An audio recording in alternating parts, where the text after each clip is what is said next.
Hello viewers, আসসালামু আলাইকুম। Welcome back to my channel লিপি ইসলাম। আপনাদেরকে আবারও স্বাগত জানাচ্ছি আমার নতুন আরেকটি ভিডিও দেখার জন্য। আজকে আপনাদের জন্য নিয়ে আসছি অনেক পুষ্টিগুণে এবং ক্যালোরিতে ভরা কালোজিরা।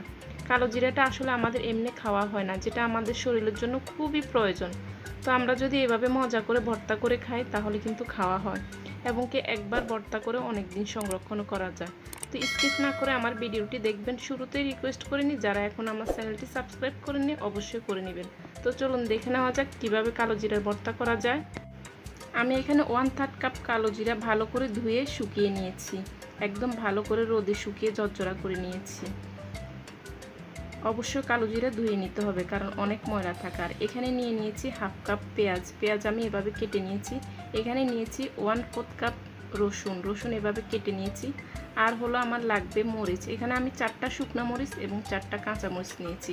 আপনারা চাইলে যে কোনো একটা আইটেম দিয়ে করতে পারেন। আর জাল কম বেশি খেতে চাইলে কম বেশি করে দিবেন। আমি মিডিয়াম হালকা জাল দিব, এজন্য আমি এই পরিমাণ নিয়েছি। তো এখন আমি চুলায় চলে যাচ্ছি। আমি চুলায় একটা ফ্রাই প্যান বসিয়ে দিয়েছি অলরেডি। ফ্রাই প্যানটা হালকা যখন গরম হয়ে যাবে তখন কালো জিরা দিয়ে দিতে হবে।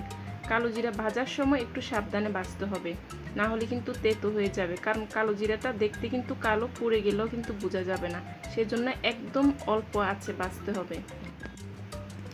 চুলার আগুনটা একদম লোতে রেখে আস্তে আস্তে করে সময় নিয়ে ভাজতে হবে, তাহলে কালো জিরাটা আর পুড়ে যাবে না। একটু পুড়ে গেলে কিন্তু ভর্তাটা তিতো হয়ে যায়। তো সেজন্য সময় নিয়ে ভাজতে হবে। আর কিছুক্ষণ পর পর এভাবে ফ্রাই প্যানটা ধরে নিয়ে দিতে হবে। তো আমি এভাবে অনেকক্ষণ থেকে ভেজে নিচ্ছি। ভাজা হয়ে গেলে এক পর্যায়ে একটু চিটচিট করে কালো জিরাগুলো ফুটতে থাকবে, তখনই বুঝবেন যে সম্পূর্ণ হয়ে গিয়েছে। তো আমার হয়ে গেছে কালো জিরা, আমি এখন উঠিয়ে রেখে দিয়েছি। তো কালো জিরাগুলো আমি রেখে দিয়েছি। আর এখানে আমি দিয়ে দিচ্ছি সামান্য একটু সরিষার তেল। সরিষার তেলটা গরম হওয়ার পরে আমি দিয়ে দিচ্ছি পেঁয়াজগুলা ভালোভাবে নেড়ে নিয়ে দিয়ে দিতে হবে রসুন এবং পেঁয়াজ ভালোভাবে এখন আমি ভেজে নিব। এটা একদম লো আছে ভাজতে হবে না, মিডিয়াম আছে ভাজলেই হবে। এই যে এভাবে আমি এখন ব্রাউন কালার করে, হালকা ব্রাউন করে ভেজে নিয়েছি। তো এগুলো আমি এখন উঠিয়ে রাখবো। আর এখন ভেজে নিব হচ্ছে মরিচগুলা। আমি আবার একটু তেল দিয়ে দিয়েছি, এখানে আমি মরিচগুলো ভেজে নিচ্ছি। কাঁচা মরিচ এবং শুকনো মরিচগুলো অবশ্যই একটু এভাবে কেটে নিতে হবে মাথাটা, না হলে পুড়তে পারে, এতে করে নতুন রাঁধুনিরা ভয় পেয়ে যাবেন। তো সেজন্য আমি একটু কেটে নিয়েছি যেন না ফুটে। এখন একটু ভালো করে ভেজে নিচ্ছি।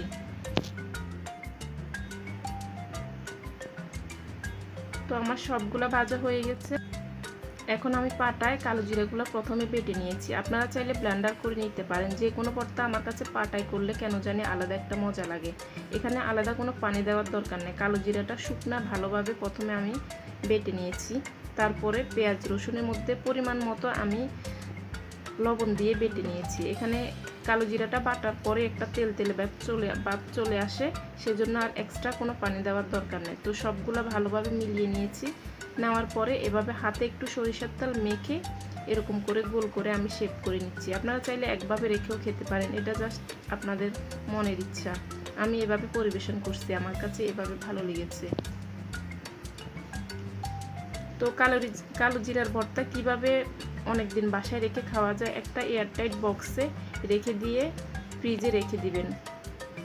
এই যে আমি এতটুকু রেখে দিয়েছি, যেহেতু আমরা কম মানুষ, বেশি খাওয়া যাবে না।